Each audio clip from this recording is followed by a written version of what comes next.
Jaya Radha Madhava Kunja Bihari.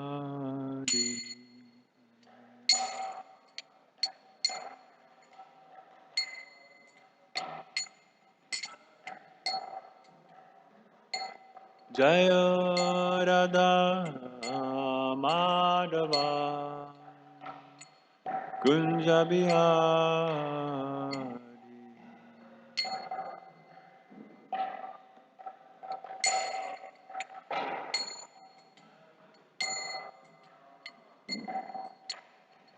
Gopi Janavalabha Girivardhari.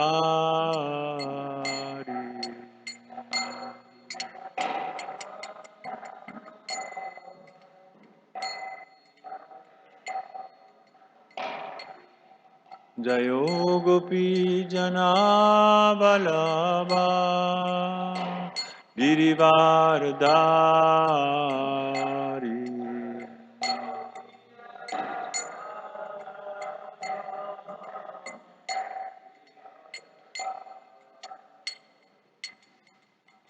Yashodanandana Braja Janaranjana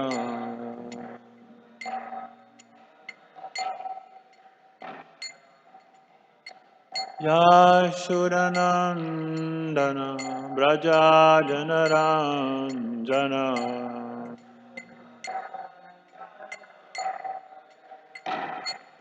Yamunatira Vanachari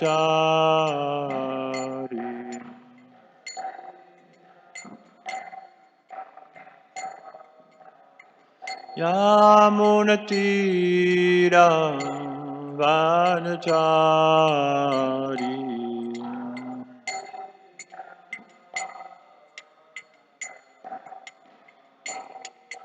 Jaya Damadava Kunja Vihari.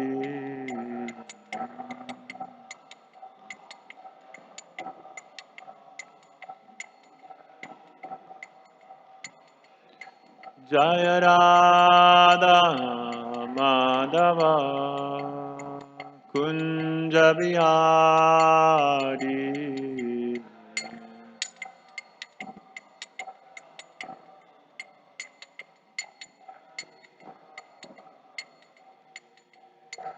Gopi Janavalabha Girivardhari.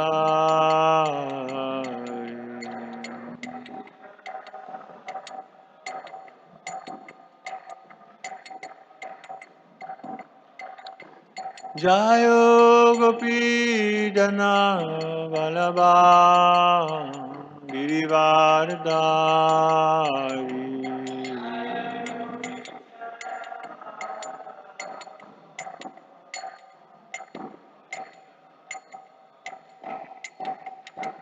Yashodanandana Braja Janaranjana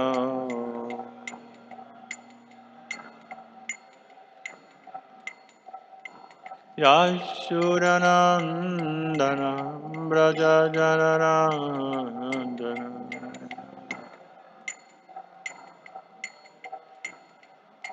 Munatira Vanachari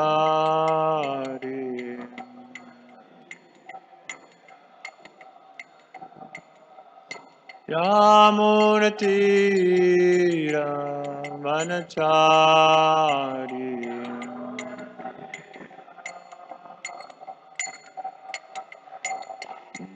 Jaya Radha Madhava Kunja Vihari.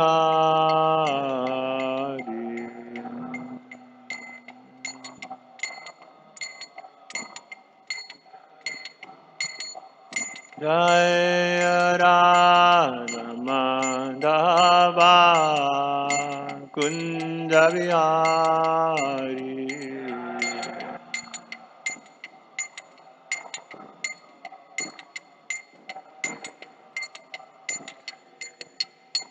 Gopi Janavallabha Girivardhari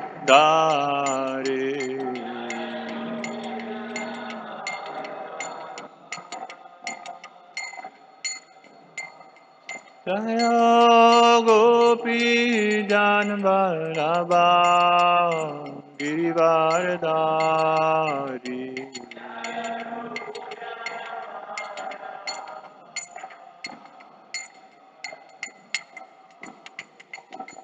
Yashodanandana Brajajanarajana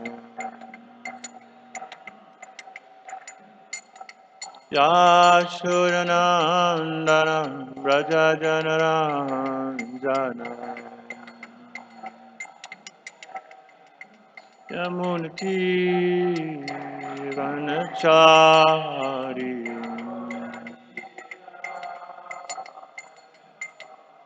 Yamunati Ravanachari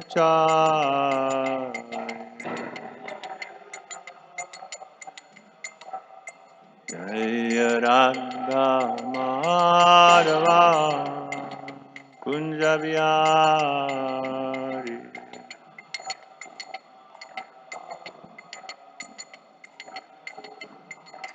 Jaya Radha Madhava Kunja Vihari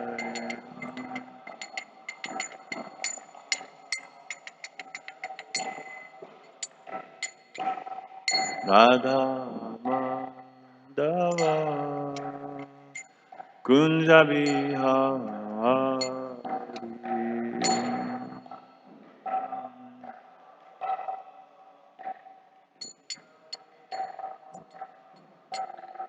Jaya Radha Madhava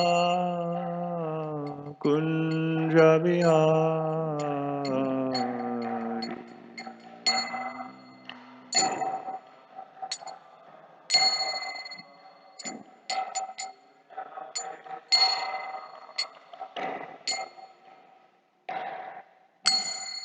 Shri Shri Radha Madhava ki Jai Shri Shri Kishore Kishori ki Jai Shri Shri Gaura Nitai ki Jai Jagannath Baladev Subhadra ki Jai Grantaraj Bhagavatam ki Jai Ananta Koti Vaishnava Vrinda ki Jai Srila Prabhupada ki Jai Nitai Gaura Premanande Om Namo Bhagavate Vasudevaya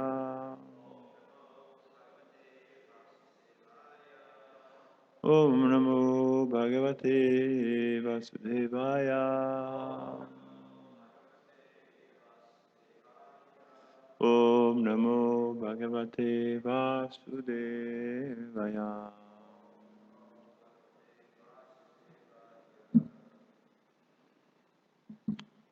So, Subal Prabhu asked me to speak because Maharaj came very late yesterday. We are reading from Srimad Bhagavatam, 10th canto, 16th chapter, verse 37 and 38. Which one is it? 38, okay. Nana kaprishtam nacha sarvabhumam naparamishtyam narasa dipatyam na yoga siddhir apunarbhavam bha vanchati yat padaraja prapanam. Translation. Those who have attained the lotus feet, those who have attained the dust of your lotus feet, never hanker for the kingship of heaven, limitless sovereignty, the position of Brahma, or rulership over the earth. They are not interested even in the perfection of yoga or in liberation itself. There is a lot of echo in the voice. Do you know how to fix that? Is it okay? You can understand? Because sometimes there is so much echo, it's difficult to understand. For me, I'm okay, I understand. Text 38. Tadisha natapa durapam aniyais. Tadisha natapa durapam aniyais. Tamojani krodavasupyadisha. Tamojani krodavasupyadisha.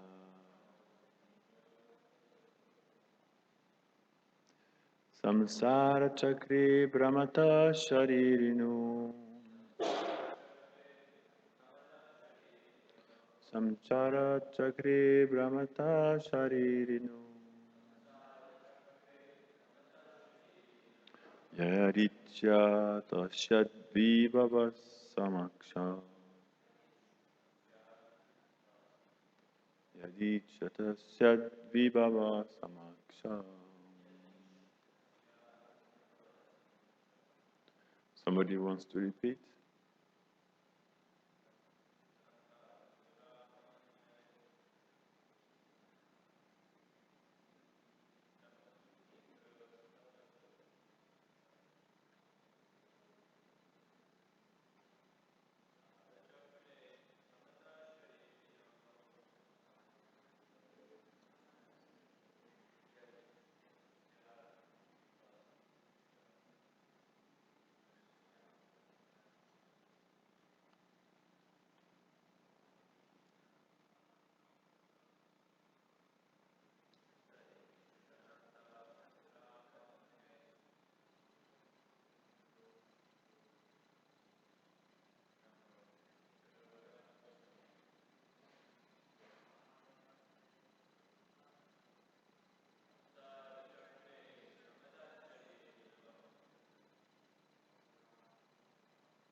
Translation and purport.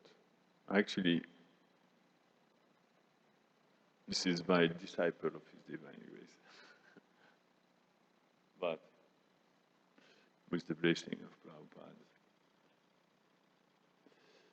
So, O Lord, although this Kaliya, the king of the serpents, has taken birth in the mode of ignorance and is controlled by anger, he has achieved that which is difficult for others to achieve.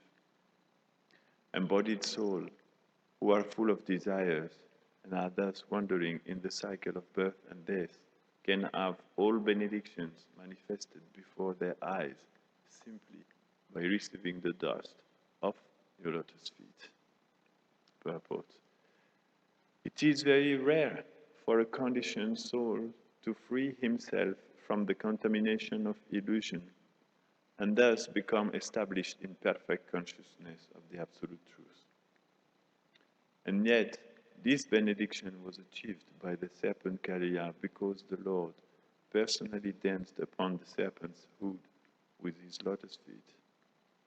Although we, conditioned soul, may not receive the mercy of having the Lord dance on our head, we can receive the dust of the lotus feet of the Absolute through the Lord's representative, the bona fide spiritual master, and thus go back to Godhead, forever freed from the misery and ignorance of the mundane universe. Very beautiful. Om Ganati Mirandasya Ganam Janam Shalakaya Chaksurunmiritam Yena Tasmai Shri Gurave Namah Shri Chaitanya Manobhistam Stapita Mena Bhutare Swayam Rupa Kadamaya Dadati Zapadantikam Namo Mahavadanyaya Krishna Prema Pradayate Krishnaya Krishna Chaitanya Namne Guradvishe Namah Shri Krishna Chaitanya Prabhu Nityananda Shri Advaita Gadadhara Shri Vasadi Gaura Bhaktivinoda Hare Krishna Krishna Krishna Hare Hare Hare Rama Rama Rama Hare Hare Vanchakalpatarubhyascha Kripa Sindhubhyaeva Patitanam Pavanebhyo Vaishnavebhyo Namo Mukam Karuti Vachalam Pangum Rangayati Girim Yatripam Tamaham Vade Shiguru Dinataranam.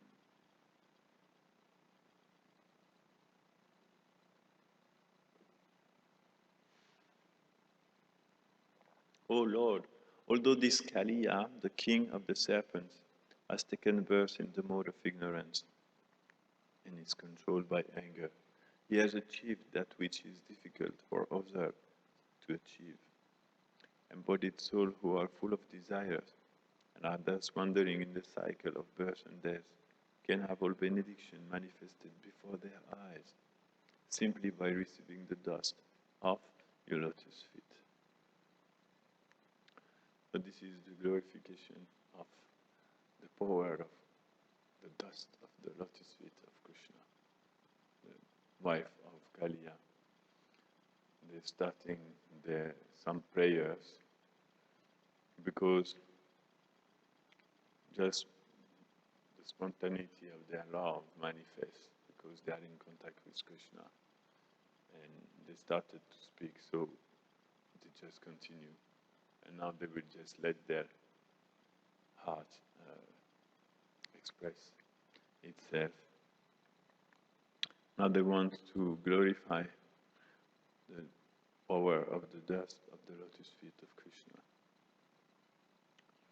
And they say that actually even the conditioned soul who are wandering in the cycle of birth and death, they can have all benediction manifested before their eyes. That means any benediction they may dream, they can have that benediction manifested before their eyes. That means real and direct, just simply by receiving the dust of Krishna's lotus feet.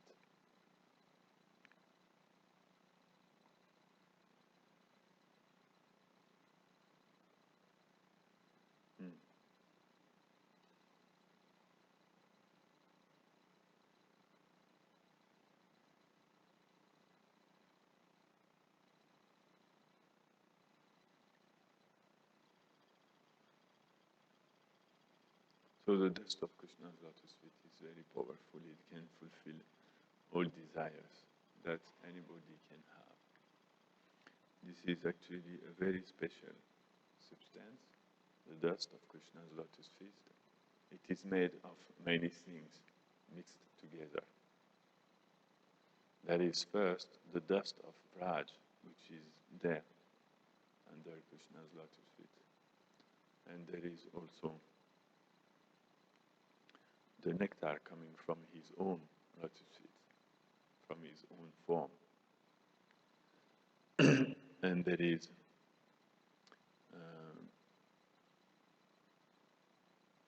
so many things are there in the dust of Krishna's lotus feet. Very mysterious and transcendental substance. No?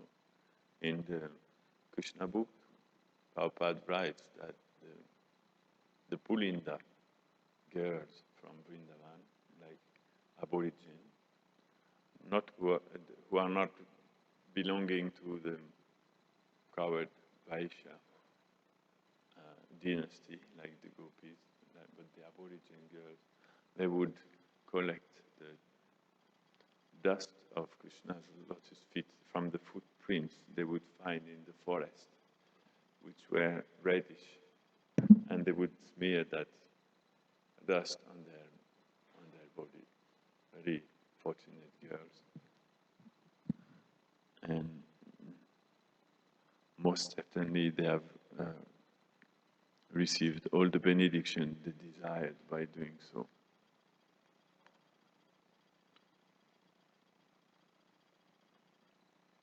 So this is a very beautiful description of ourselves also, how they describe Kaliya fit exactly to us. Although this Kaliya has taken birth in the mode of ignorance, like we have also taken birth in the mode of ignorance, as we say, Agyanati Mirandasya, in the deepest darkness of ignorance. This is how we have taken birth. This means that we didn't know nothing about Krishna. That's the darkest ignorance. When you don't know anything about Krishna in your life, this is called the very dark ignorance. No? When I was a little boy, I didn't know anything about Krishna. Maybe some of you, from your childhood, by good fortune, you knew, but I didn't know nothing. And then who is controlled by anger? Even though, and also they said, wandering in the cycle of birth and death. Even somebody who is in such a bad position, bad situation, can receive all benediction. That means from the how to say, bottom depth. I want to say from the lowest position. Yeah, from the lowest position, they can be elevated to the highest position just by coming in contact with the dust of the lotus feet of Krishna. Like this has just happened with Kaliya, who was born in ignorance, controlled by anger, conditioned soul, full of desires, wandering in the cycle of birth and death. Very dark situation, full of desires. That means this person is like Bhaktivinoda Thakur is singing, Ashesha Kamana Ridhima Je Mora. There is unlimited material desires in my heart. Bhaktivinoda Thakur is saying, unlimited, I cannot see the end. Always new material desire appearing again and again. Whatever I get, some new material desire will come again and again, like the waves of the ocean. He said, this is what there is in my heart. Ashesha means unlimited material desire. Ashesha Kamana. Ridhi Maji Mora, in my heart. Ashesha Kamana Ridhi Maji Mora. So, but by coming in contact with the dust of the lotus feet of Krishna, we can be freed from all these material desires. We can be freed from this ignorance. We can be freed from this anger.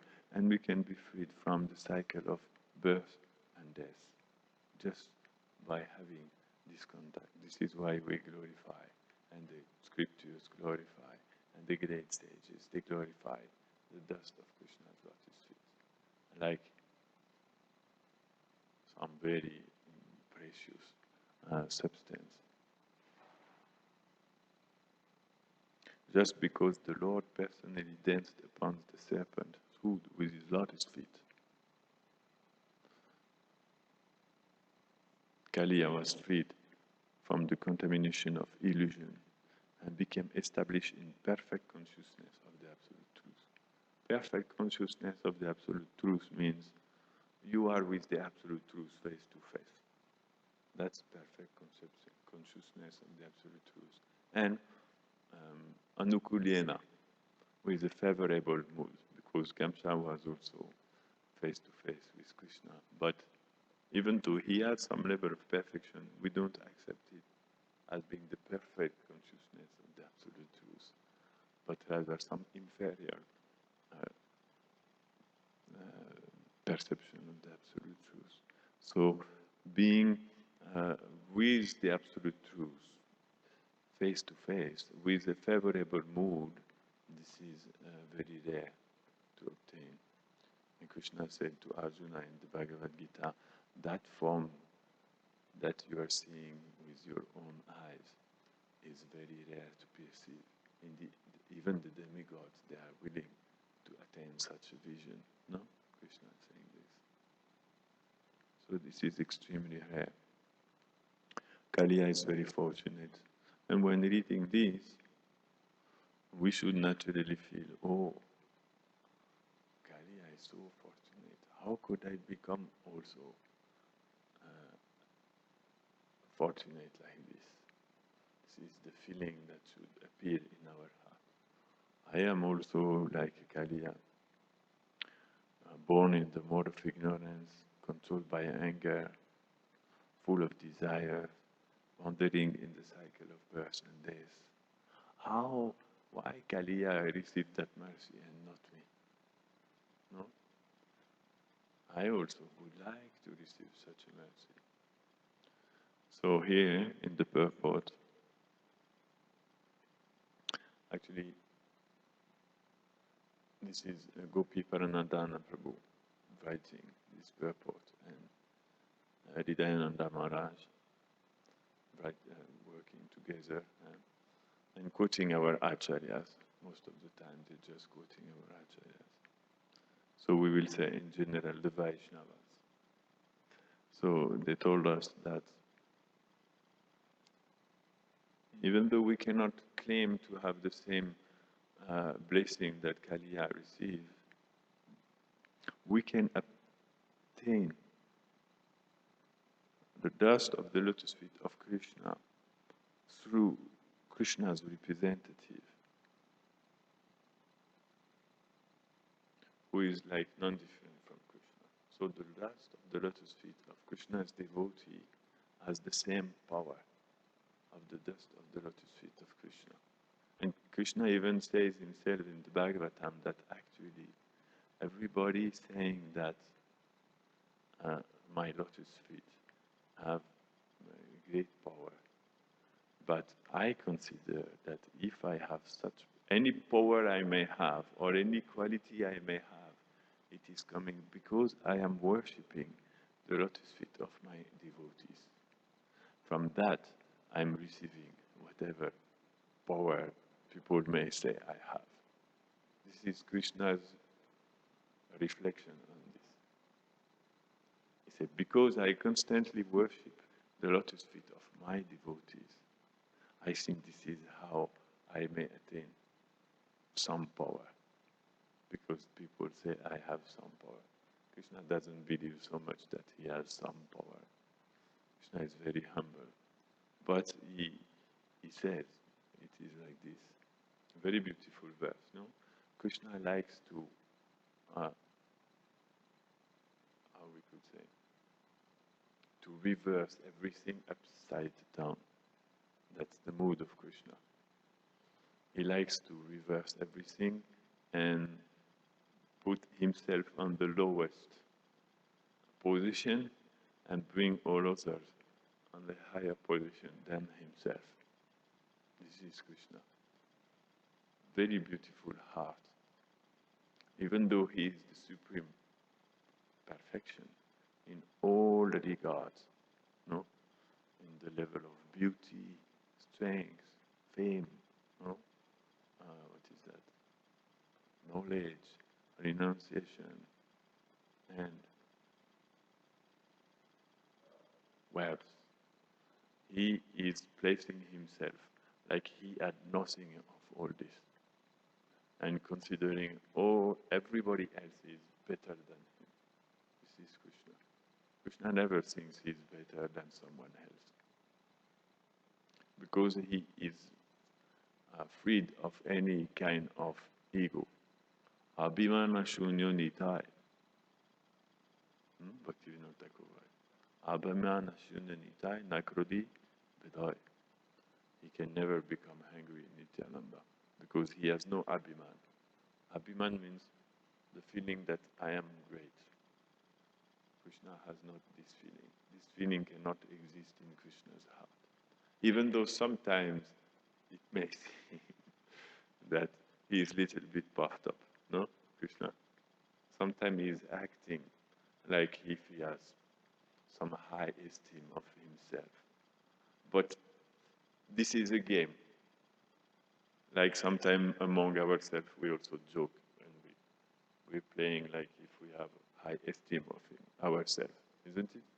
Sometimes and Krishna also like this, but he's not speaking seriously when he's like this.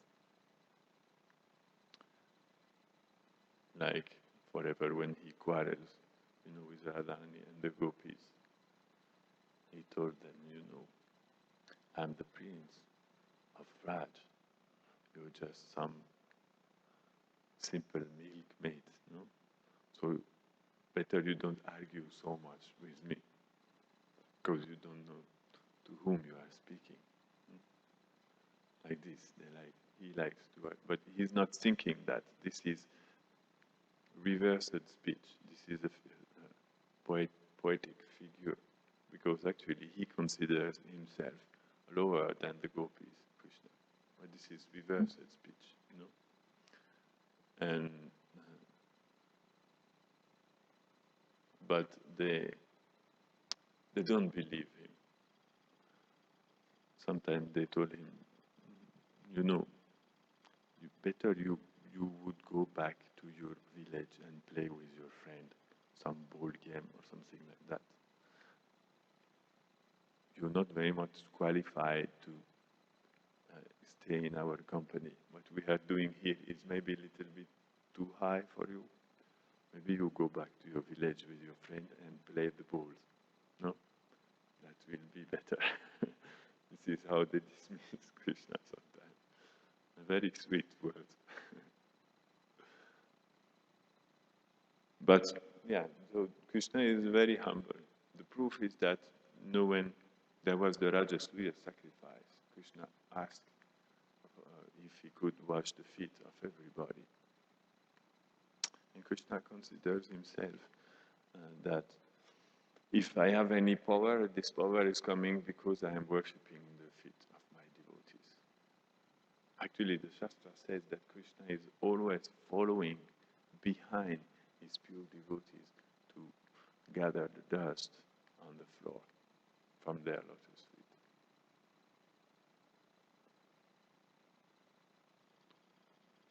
So this is Krishna's philosophy. Krishna's philosophy is a little bit different than our philosophy. He reverses everything upside down. But he feels unlimited bliss by doing so. This is the highest level of bliss that the Absolute can feel. It's then when he forgets that he is the Absolute. Like I often say, when we were young boys particularly, they like to play like they are superheroes, because they are so weak. The reality is that they are so weak, If you fight with a small boy, you just take him and you do this and he will fly for a few meters. So because they are so weak, they always like to think that they are superheroes and they have superpowers, no? Isn't it? And we were thinking, I will throw a fireball like this. Just in our mind, But because actually we were so weak. So this was our game. But Krishna He is unlimitedly powerful. So there is no bliss for him to manifest this power. It's natural. He already has it. Krishna feels bliss by playing that he has no power. Oh, I have no power. How shall I do? This is Krishna's play, no? Oh, my mother is running after me. Oh, come on. I have to run. And he's feeling it like anything. Krishna is feeling like anything, running. That's his play. And, reverse it. He is reversing everything. And this gives him a very, very deep happiness. So Krishna's philosophy and our philosophy, they are opposite actually. He's seeing the thing from that angle. We are also seeing the thing from that angle, but actually we are face to face somehow or other. This is the eternal game between Krishna and his devotees. Krishna likes to place himself, below his devotees, and the devotees, they're also trying to reverse the situation or put it back, upside up, if we can say this, and put themselves below Krishna. But Krishna is very good, and he can always find a way to glorify his devotees more than they are able to glorify him. So that's Krishna's eternal game. And he says that from doing that, he's receiving all his power. Once, Mother Yasoda, she said to Krishna,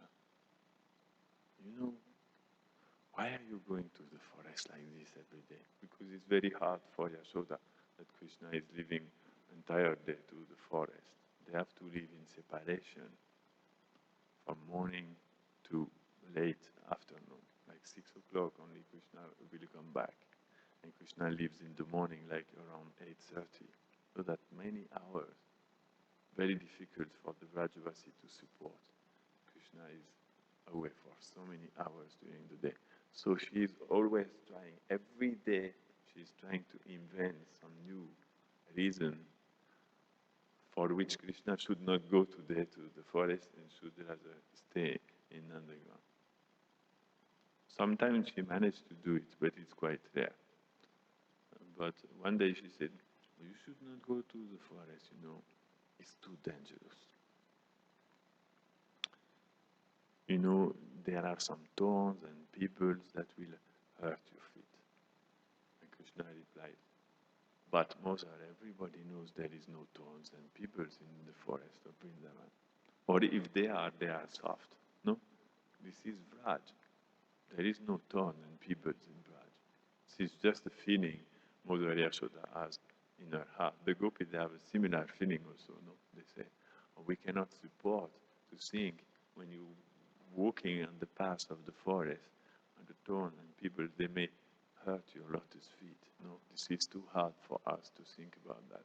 But actually, there is no thorn and pebbles in Vraj.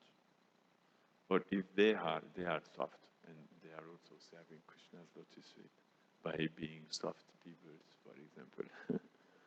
So he said, no, Mother, there is no thorn and pebbles in this forest. Why are you saying this? So she understood. Her argument was not strong enough. Then she said, but what about if there are some demons? Sometimes there are some demons in Vraja's forest that you cannot say that there are not. We have the proof many times there are some demons. What if there are some demons? It's too dangerous for you. And Krishna said, Mother, just by taking the dust from your lotus feet, I am protected from any demon in the universe. Nobody can do me anything. This is Krishna's feeling toward Mother Yasoda.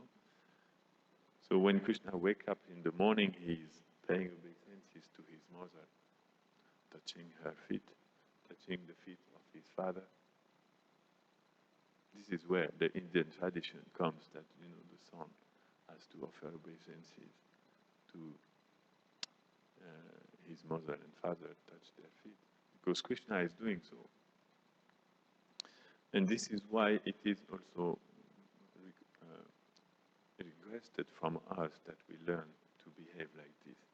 We have to learn to behave like Krishna, because the more we can imbibe that mood and that behavior of Krishna, the closer we will become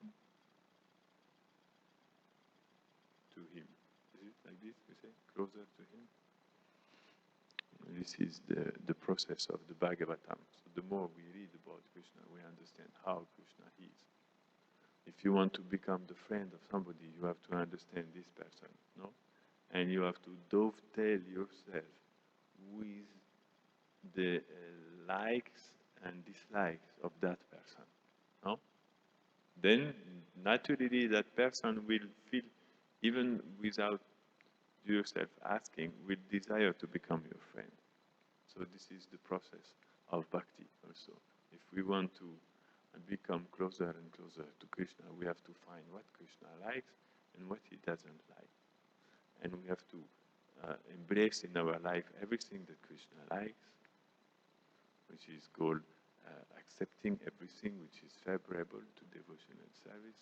And we have to keep some distance from the things that Krishna doesn't like, which is called rejecting everything which is unfavorable to pure devotion and service. These are two important limbs of what we call surrender to Krishna. Surrendering to Krishna, Sharanam, means placing ourselves under the consideration of what Krishna likes and what he doesn't like. This is surrendering. Whatever Krishna likes, I will also like. Whatever he doesn't like, I will keep some distance from that. This is practical surrender. And by doing so, gradually we become similar to Krishna. And Krishna will become attracted by us.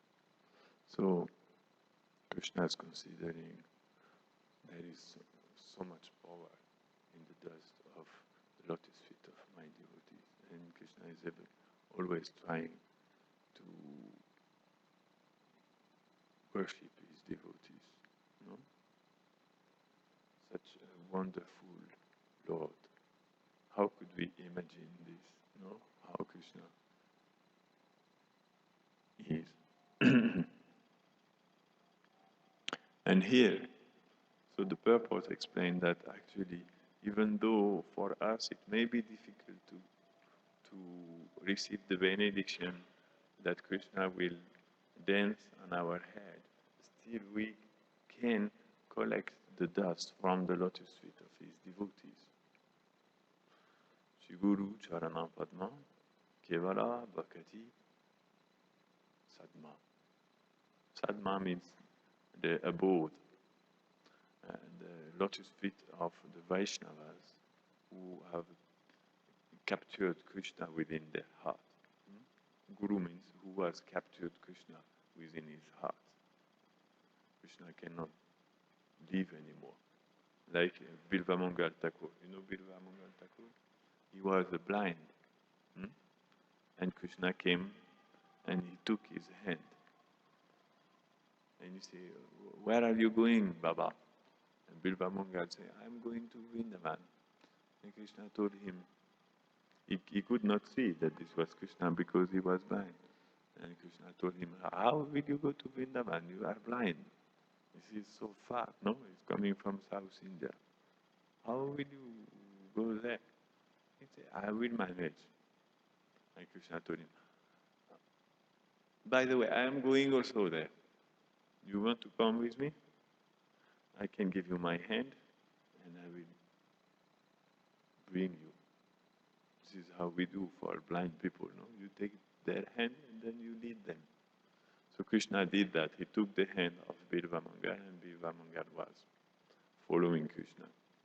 Not really knowing that this was Krishna, but in his heart. He could understand that this was very special person whose hand he was following. And at some point, Krishna, in order to play with Bivamangal, he just, how to say, let go his hand. And he went some distance. And Bivamangal was there. Oh, what happened? Why did you leave? And then he said to Krishna, okay, you may, how to say, let go. You may escape from my hand, but let's see if you are able to escape from my heart. I told him that. Let's see if you will be able to escape from my heart. And that Krishna could not. Because the pure devotees, they can catch Krishna in their heart. How they capture Krishna within their heart. So they capture Krishna within their heart by, if you want to capture some body, you have to understand what will attract this person. No? What will attract this person? And then you place that what will attract this person in some kind of trap. This is how they do, no? For catching elephant, Prabhupada explains in the purport of Bhagavatam, the technique for catching an elephant is they would make a big hole and they would cover that hole with foliage, trees and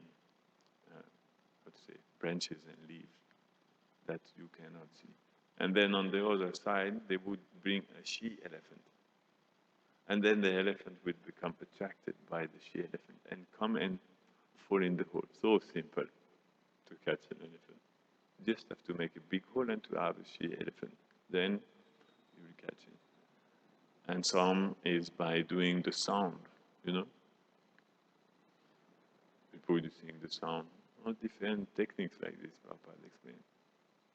So, if we want to capture Krishna in our heart, we have to understand what's attracting Krishna. And the scriptures explain, the Vaishnava explains, as Krishna is attracted by devotion. No? Krishna is attracted by devotion. Why? Why Krishna is attracted by devotion? We call bhakti, no? Krishna is attracted by bhakti. Because bhakti actually is Radha.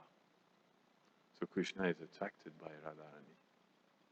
She is the embodiment of all what is attractive for Krishna. And Krishna cannot but be attracted by Radharani. So actually, by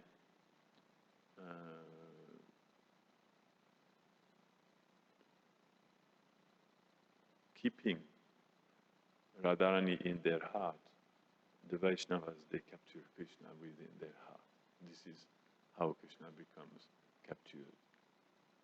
And once somebody has captured Krishna in his heart, then the dust of the lotus feet of that person, they become Kevala Bhakati Sadma. They become the abode of pure devotion. Then we have to worship such a person, Sri Guru Charana. But not the lotus feet. That person feet becomes also lotus feet by capturing Krishna in their heart. No? This is what we call Vaishnava. He is carrying Krishna in his heart. Svanta stena gadabricha. Just by carrying the Krishna in his heart, a pure devotee becomes himself somehow or other non-different from Krishna. he becomes also himself a deity, because deity is inside his heart, no? Like we worshipping the temple because the deity is inside the temple. You see in India, when the people come to the temple, they bow down to the stairs in front of the temple, no? They touch the different steps, and they touch their head, because they understand this is the temple of Krishna. So it is as worshipable as Krishna, no? In the same way, we worship the devotee of Krishna because Krishna is in his heart. So because Krishna is inside his heart, we're worshipping the devotee of Krishna. And Krishna himself actually is worshipping his devotee. So we can derive a very, very great spiritual power by worshipping those lotus feet that Krishna himself is worshipping. This is very high worship. Like Lord Shiva said to his wife, no? He said, higher than the worship of Lord Vishnu is the worship of what Lord Vishnu himself worships. Means we call Tadiya. Tadiya means what Krishna himself worships, or what Krishna considers dear to himself. Tadiya. Or we say, what is belonging to Krishna. Krishna considers, this is mine. If you worship that, this is considered even higher than worshipping Krishna, because Krishna also worshipping these persons. Tadiya can only be a person, because everything is personal in the spiritual world. So Tadiya means the Dham of Krishna, the abode of Krishna. It means the devotees of Krishna. It means everything which is connected with Krishna and so dear to Krishna.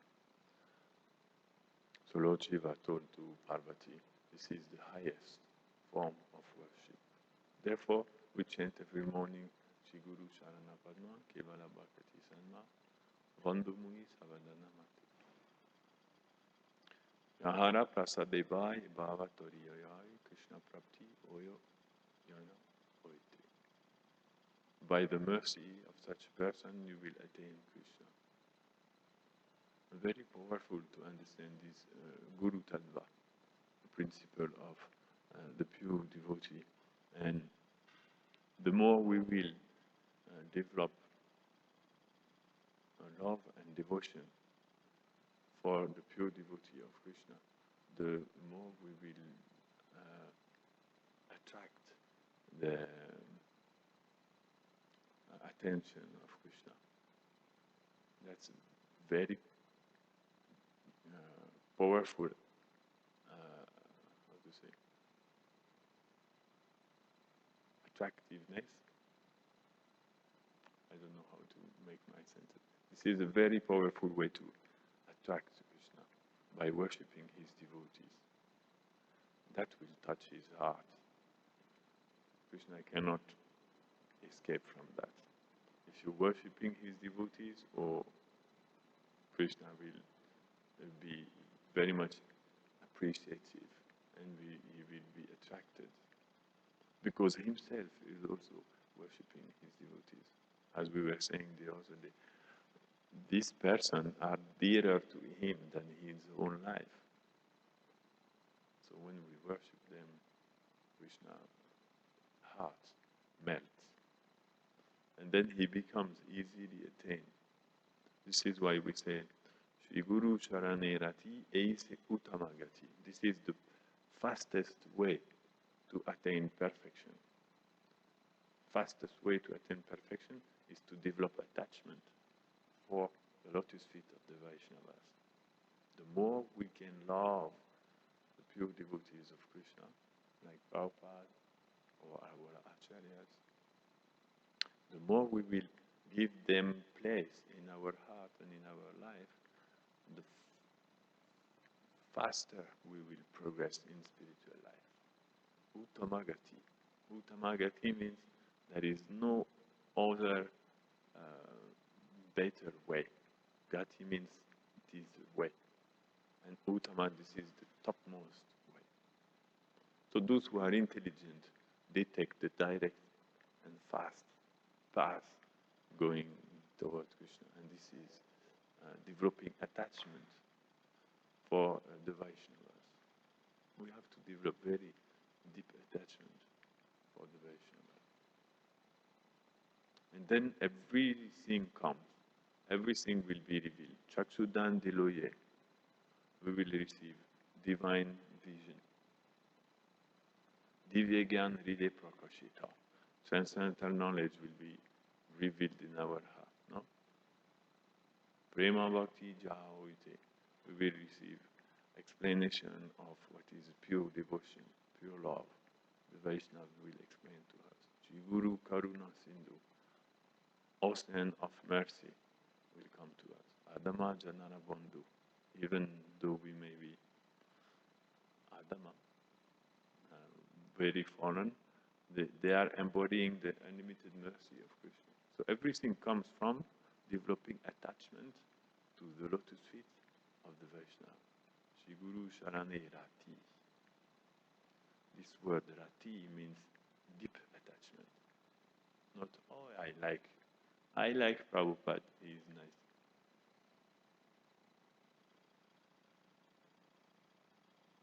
Very deep attachment. Very deep attachment means very deep feeling of gratefulness and reciprocation. Love means it is an exchange, or we say a heart transaction. We receive, when you receive real love, there is only one way to respond to that, is to love back. And love means to give, and love means to serve. Prabhupada has given us so much. In eternity, we cannot never repay him. No? Krishna said in the 10th canto, actually, nobody can repay the spiritual master. There is no way. He said that to Sandipani Muni. No? There is absolutely no way that one can repay the spiritual master, because he is giving you the topmost treasure, the much less gift. No? So it's impossible to repay him. The only way, Krishna says, one can repay that debt is by giving his life to the spiritual master. That's the loving reciprocation.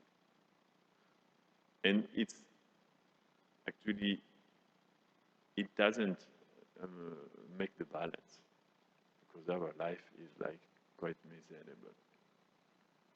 But at least this is everything that we can give. So when somebody gives his life back to the Vaishnavas for what he has received from them, this is called rati. Then deep attachment will manifest. You know? When you give everything to somebody, then you become attached to that person. Deep attachment. This is Shri Guru Charane Rati. We have to develop such a deep attachment. And by doing this, everything will come. Everything will be revealed in the heart. So, thus it is written here, we can receive the dust of the lotus feet of the Absolute through the Lord's representative, the bona fide spiritual master, and thus go back home, back to Godhead, forever freed from the misery and ignorance of the mundane universe. Srila Prabhupada ki Jai. Grantara Srimad Bhagavatam ki Jai. Thank you very much. Please forgive me for speaking long time.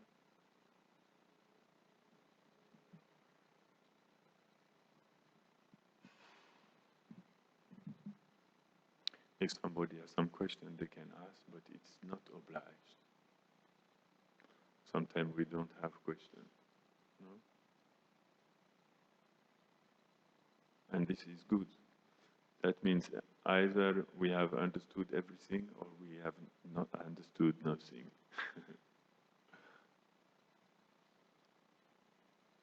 Okay, thank you very much, dear devotees. Please bless me that I can develop some attachment for the lotus feet of Prabhupada and our acharyas, And like this, I received their association in my life. Vaishnavas, they never die. And we have to be faithful that if we develop attachment for them, they will appear in our heart. This is how it happens. Prabhupada can appear in our heart at any moment, any day of our life, if we develop that deep attachment for him. Actually, he will definitely appear in our heart when we will have developed deep enough attachment. And if it's not happening yet, that means we have to dig a little bit more, to go a little bit deeper. And then Prabhupada will reciprocate.